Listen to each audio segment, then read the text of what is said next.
a threshold most never cross, not from lack of effort, but because crossing demands the one thing no one prepares you for, the total release of needing to cross at all. This threshold doesn't reward dedication. It opens only when you stop standing at the door. You've lived inside a momentum that equates meaning with movement, labeling stillness as stagnation, defining worth by how relentlessly you pursue, refine, or become. Your entire orientation has been shaped by this current, always pulling you toward a future self who will finally feel complete. But here's the quiet truth. That current is what keeps you from arriving. The pursuit itself creates the distance, and the moment you stop expecting anything to change, everything does. This isn't another lesson in letting go. It's what happens when letting go is no longer something you do. When the inner machinery of seeking simply powers down, not because you broke it, but because it finished its purpose and walked off stage. Not everyone reaches this, and that's not failure, it's design. For some, the architecture of seeking is the path. The quest for understanding, the refinement of self, these aren't obstacles. They're necessary structures for certain consciousnesses to navigate reality. As long as they serve, they remain. But for others, a shift arrives, not through force, but through recognition. You see through the seeking without trying to. You notice the pattern without needing to escape it, and in that seeing, the engine of becoming quietly shuts off. This isn't enlightenment, it's dissolution. The framework that defined progress unravels, and what remains feels so ordinary, so unremarkable, that the mind trained to find meaning in striving overlooks it entirely. There's no fanfare, no cosmic confirmation. Those who cross often don't realize it, because the very metric you use to measure arrival vanishes. Remove the measurement and there's no destination. Remove the destination and there's nothing to seek. Most spiritual teachings miss this. They frame surrender as a technique to reach peace, which turns peace into another goal. But what I'm pointing to has no transaction. It's not a practice. It's what's left when practice no longer feels necessary. And here's the paradox. You cannot try to stop trying. The moment non-seeking becomes a goal, you're back in the loop. This isn't something you do. It's what happens when the conditions for doing deactivate. For many, they never do. Seeking gives structure. Growth gives identity. Evaluation gives orientation. None of this is wrong. It's just a different operating system. But if you're reading this with deep, wordless exhaustion, a fatigue with the entire game, you're ready. Not because you figured it out, but because the pressure lifted on its own, not by your hand but by completion. What follows isn't bliss or cosmic revelation. It's life without the background narration of self-improvement. Experience unfiltered, presence unperformed. And this changes everything because for years, you've broadcast a frequency of incompleteness into the quantum field. Every morning, today must be better. Every interaction, am I enough? Every quiet moment interrupted by, should I be doing more? That frequency of perpetual becoming shapes your reality. You meet resistance because you are resistance. You see lack because your filter scans for absence. Your nervous system stays subtly activated. Your breath stays shallow. Your muscles hold tension you mistake for normal. This is the hidden cost of expectation. Chronic low-grade stress mistaken for personality. So pause, and if this resonates, comment. I release the need to become, not as a technique, not to manifest anything, just as a signal to your system. I'm done performing for a future that only exists in my anticipation. If this lands, like and subscribe, not for content, but to anchor in this frequency, because now we go deeper. What actually shifts when expectation dissolves? It's not mindset, it's structural reorganization. In the seeking state, you're split. Part of you lives, part watches, judges, analyzes. Did I say the right thing? Am I on track? Is this enough? This constant self-monitoring creates exhaustion so normalized, you call it just how I am. But when expectation drops, the split collapses not by effort, but by absence of reference. You're not trying to be present. You notice presence was always here. You're not performing authenticity. You simply are. The relief is profound but quiet, like removing a backpack you forgot you carried. Suddenly, breath flows, colors brighten, sounds deepen, not because reality changed, but because the filter of evaluation fell away. And from a quantum view, this is the observer effect in real time. Your expectations don't just interpret reality, they shape it. Scan for lack, you'll find it. Seek proof of progress, it appears. But stop scanning, and what remains is already whole. When you're oriented toward incompleteness, completion stays out of reach. But when your observation becomes neutral, when you stop extracting outcomes, the field responds with coherence. Situations that once triggered you now simply arise and resolve. Conversations unfold without strategy. Opportunities appear, not because you manifested them, but because you're no longer filtering them out through expectation. This is why most manifestation teachings backfire. They tell you to want harder, visualize clearer, feel more intensely. But that only amplifies the split between here and there. It broadcasts a stronger signal of lack, and the field reflects that lack right back. What I'm describing is the opposite. What happens when you stop asking reality to complete you? You meet each moment as sufficient, not as a stepping stone, but as whole unto itself. The field doesn't reward this. Reward implies transaction. Instead, it aligns with your internal unity, and nothing is more coherent than a system no longer at war with itself. Now let's talk about thought. For most, thought is the ruler. It plans, judges, narrates identity, and never stops commenting, am I doing this right? Is this presence?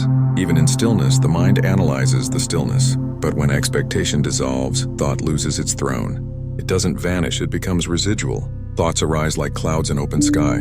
You notice them, but don't follow, resist, or assign meaning. This isn't achieved through meditation techniques. It happens naturally when the system no longer needs thought to maintain stability. When there's nothing to seek, thought has no destination to guide you toward. The mind remains useful, solving problems, generating ideas, but it's no longer the tyrant.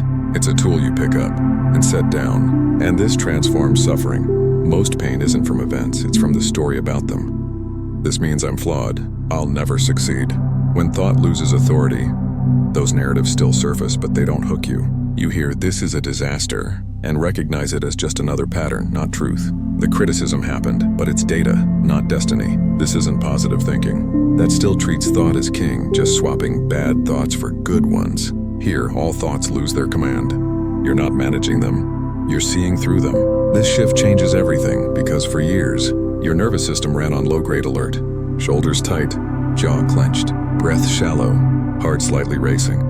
Not crisis level, but enough to drain energy, distort digestion, fragment sleep, and keep your immune system on standby. Why? Because your body learned, stay ready, danger might come. But when expectation drops, your nervous system receives a signal it's waited a lifetime for. It's safe to stand down, not because threats vanished, but because the internal alarm, the part scanning for what's wrong, what's missing, what you should fix, powers off, and the body responds before the mind catches up. Breath deepens, shoulders drop, jaw softens. Stored tension unwinds, sometimes as tears, trembling, or yawning. Sleep shifts. No more mental loops at 3 a.m. You grow tired and rest. Waking feels like renewal, not exhaustion. Digestion improves. Immunity strengthens. Posture aligns not from effort but from release. Because your parasympathetic nervous system, rest, digest, heal, can finally do its work. This is the hidden architecture of transformation. When you stop broadcasting lack, reality stops mirroring it. You're not attracting better circumstances. You're removing the resistance that made ordinary life feel like a battle. Decisions clarify, synchronicities flow, relationships soften, not because you're more aligned, but because you're no longer distorting reality through the filter of what should be. Manifestation isn't about wanting correctly. It's about wanting losing its grip. When you're no longer split between what is and what should be, reality ceases to be an obstacle. It becomes a field of participation. And in that space, movement arises naturally, not from striving, but from surrender to what's already whole. This isn't relaxation as a practice. It's what happens when your system no longer has reason to stay mobilized. When there's nowhere to get to, nothing to become, no future self to chase, the body settles into its natural state, not through effort, but through the absence of the effort that kept it tense. And with that settling, time reorganizes. In the seeking state, time feels scarce. I should be further by now. I'm running out. Even rest carries guilt. Even joy feels fleeting, something to extract value from before it vanishes. But when expectation dissolves, time releases its grip. Waiting isn't delay. Pauses aren't gaps. The present isn't judged by where it leads. There's nowhere to arrive, so wherever you are is enough. This doesn't make you passive.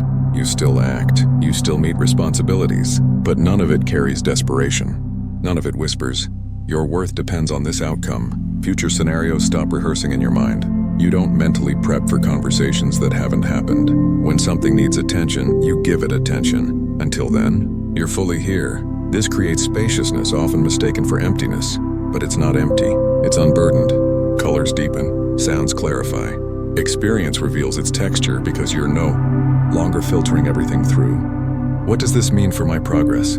Time expands, not on the clock, but in presence. 1 hour can feel rich, complete, unhurried, because your attention isn't split between now and next. This is the quiet magic of released expectation. Reality unfiltered is startlingly sufficient. Now your identity simplifies. The stories you've carried, your trauma, your triumphs, your purpose, don't vanish, but they lose their weight. You no longer defend them. You no longer shape your actions to fit an image. You speak plainly. No performance. No need to impress or manage how you're seen. You say what's true and let it land. This isn't rudeness. It's clarity without strategy. Criticism doesn't threaten you because your sense of self isn't fragile. It might be useful or not. Either way, it doesn't define you. You don't take things personally because there's no elaborate self-concept left to protect. People may find this disorienting. They're used to masks, negotiations, validation seeking. When they meet someone who's just here, they misread it as coldness. But it's neither cold nor detached. It's precision without pretense. Honesty flows, not as a spiritual ideal, but as the path of least resistance. Lying, even small social lies, creates friction when you're no longer managing outcomes. Truth becomes effortless. You still navigate context. You consider impact, but you no longer contort yourself to fit expectations that serve no one. You show up as you are and trust that's enough. And remarkably, it usually is. Comparison fades, not because you've transcended ego, but because the framework that made it relevant dissolved.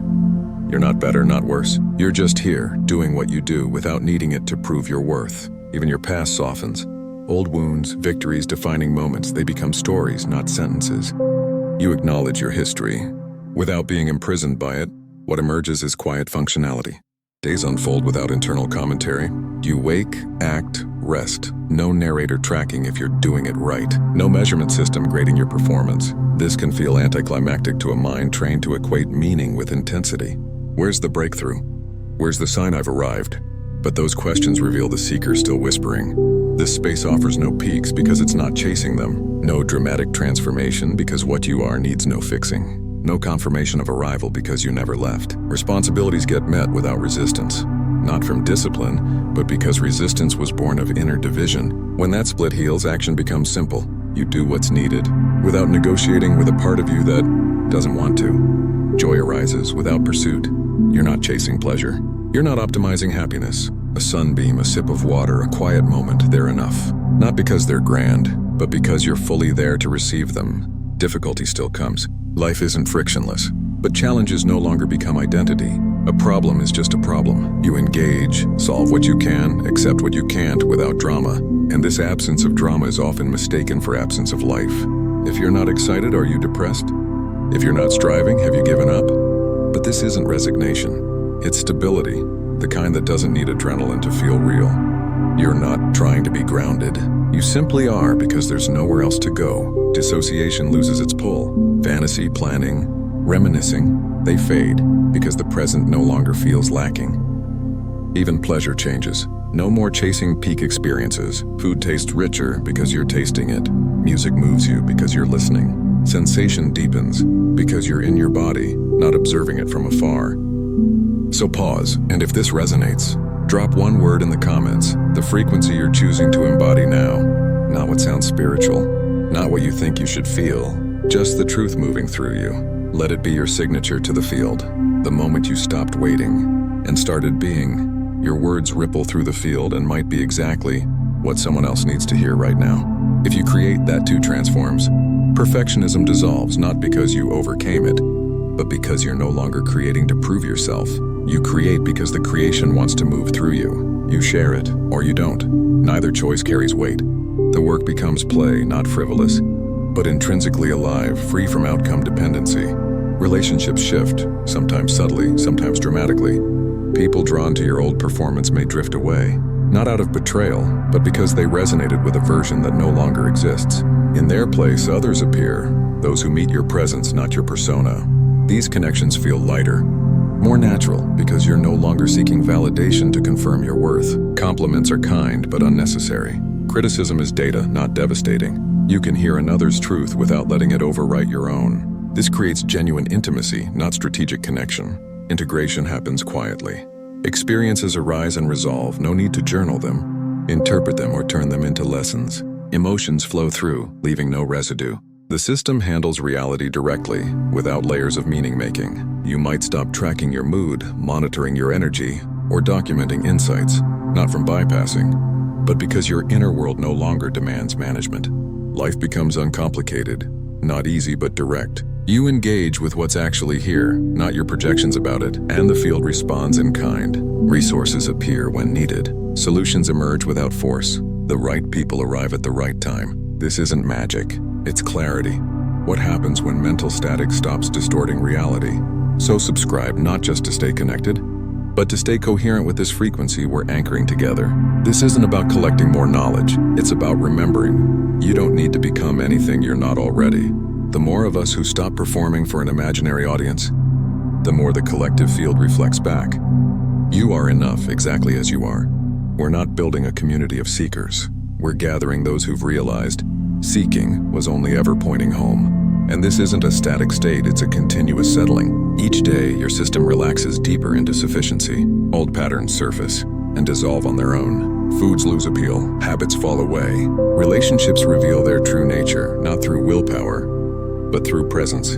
Your sensitivity sharpens, not because you're developing gifts, but because mental noise no longer drowns out the signal. You feel energy more clearly. You discern truth from conditioning. You recognize when someone's offering a solution to a problem you don't have. This doesn't close you off, it opens you. Without needing to defend against manipulation, you listen freely. You consider perspectives without adopting them. You stay rooted in your own experience while remaining open to all. Growth continues, but not as self-improvement. You learn from curiosity, not lack. You evolve through life's flow, not from trying to fix yourself. Who you are right now is already whole. Return to this transmission tomorrow. Share it with someone lost in the cycle of constant becoming. When you do, you're not just sending words, you're activating a frequency in another consciousness and reinforcing your own embodiment. This creates quantum resonance, a ripple the field recognizes and amplifies. There's nothing to do now, no practice to master, no technique to apply. If this landed beneath thought, if you felt a quiet recognition, then the transmission has already taken root. The recognition itself is the shift. You don't need to remember this. You don't need to implement it. What remains doesn't require effort, protection, or reinforcement. It's here because it never left. The seeking has exhausted itself.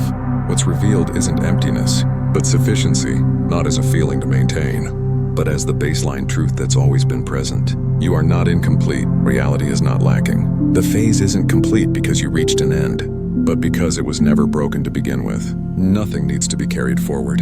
You are already where you've been trying to get to, and you always have been. Now, if you're wondering how to speak to yourself in a way that deepens this shift, that's exactly where we go next. Because your inner language shapes your reality instantly, and aligning it with sufficiency, not lack, changes everything.